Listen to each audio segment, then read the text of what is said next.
ખેડૂતોના હિત માટે ખેડૂત સંઘર્ષ સમિતિ દ્વારા કલેક્ટરને આવેદનપત્ર આપવામાં આવ્યું છે। ચોમાસાની સિઝનમાં જમીનોમાં વીજળીના થાંભલા નાખવાથી આર્થિક રીતે ખેડૂતોને ફટકો પડવાની ભીતિ છે। સુરત કલેક્ટર કચેરી ખાતે ખેડૂતો દ્વારા વિરોધ પ્રદર્શન કરવામાં આવ્યું હતું। વિવિધ માંગ સાથે કલેક્ટરને આવેદનપત્ર આપવામાં આવ્યું છે। ખેડૂતોની જમીન છીનવવાનો આરોપ મૂકવામાં આવ્યો છે। સર્વ સમાજ સેના મેદાને ઉતરી હતી।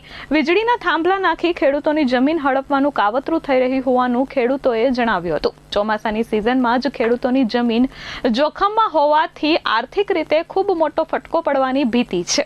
વળતર આપ્યા વગર કામગીરીનો આક્ષેપ થઈ રહ્યો છે। સૌરાષ્ટ્ર અને કચ્છ બાદ હવે સુરતમાં પણ ખેડૂત આંદોલનની ગુંજ દેખાય છે। મારું નામ આહિર દીપકડિયા, સર્વ સમાજ સેના। રજૂઆત અમારી એ છે કે સૌરાષ્ટ્રની અંદર કે આખા ગુજરાતની અંદર જે ખેડૂતો પોતાના હક માટે લડે છે, પોતાની જમીન બચાવવા માટે લડે છે, એના માટે અમે આવેદનપત્ર દેવાનો કાર્યક્રમ સુરત કલેક્ટર કચેરી રાખવામાં આવ્યો છે અને એના માટે અમે આવેદનપત્ર આપવા માટે આવ્યા છીએ। જ્યાં ખેડૂતોની પોતાની જમીન છે, જ્યાં 6 વીઘા પોતાની જમીન છે, 6 વીઘાની અંદર આખો એક થાંભલો કવર કરી લે। અત્યારે ચોમાસાનો સમય છે, વાવણીનો સમય છે, તો આ ખેડૂતોને શું કરવાનું?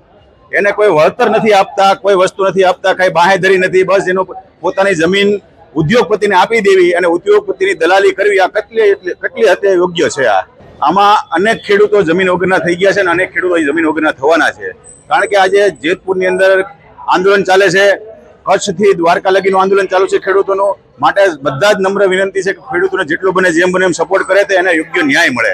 ખેડૂતોને અત્યારે હાલમાં એક વીજળીના જે થાંભલા નાખી રહ્યા છે જે ઉદ્યોગપતિના, એના માટે જ અત્યારે એ મુખ્ય મુદ્દો એ છે। Bureau report H24 news Surat.